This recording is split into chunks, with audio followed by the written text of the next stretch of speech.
Welcome to another Lightning Payroll video tutorial. In this video, I'm going to show you how easy it is to pay super through SuperStream from within Lightning Payroll. It all happens over here in the Super Fund Deposits area. Before you begin, you'll need to make sure you've completed the preparation steps mentioned in our 2016 SuperStream checklist, or else you are likely to run into errors. But once you're all prepared and ready to go, you can begin by clicking on the Create Deposits button. Here is where you get to select the period of time that you're intending to pay super for. You can select a time period using the date range selectors or by using any of these time period options right here. I will be paying super for last month's pays, so I'll select last month. You'll even get to see how many pays end within the chosen date range, down here. Normally you'll just need to select a time period and select all of the staff that you wish to pay super for and then click Create. I can tell all of my employees here have been linked with a primary super fund because they're appearing in black text, so I'm ready to go. Click Create and you'll then get to see a preview of the total super you're about to pay. You won't need to edit the ABA reference, so ignore that. Simply click Next to continue. If there are any errors or missing information, you'll be prompted for these in the next window, and they'll look something like this. If you click the Fix button, you can fill out any missing information right here without having to restart the process. I'm just missing a postcode for Michael here in this example.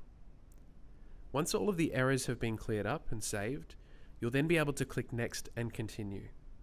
At this stage, Lightning Payroll will run another few checks over the data. If all is well, you'll end up here at the SuperStream summary screen. Once you've checked over your totals, click Send Messages. This lets the super funds that are being paid know what payment information to expect.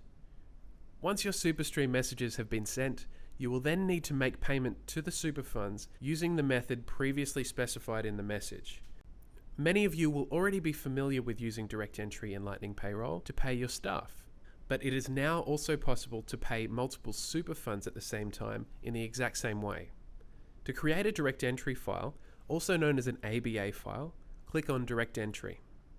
This next screen requires you to preview the payment before moving on.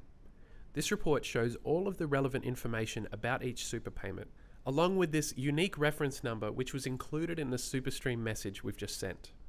These transaction reference numbers are what the super funds will use to reconcile the payment with the related SuperStream message once they both arrive at the other end. When you're done with the preview report, click Next and you'll be given the option to rename the file or to save it to a different location if you need to, using the small blue icon here. Also, as mentioned in the text here, if your bank has told you that they only accept direct entry files which contain a balancing debit entry, be sure to tick this box here.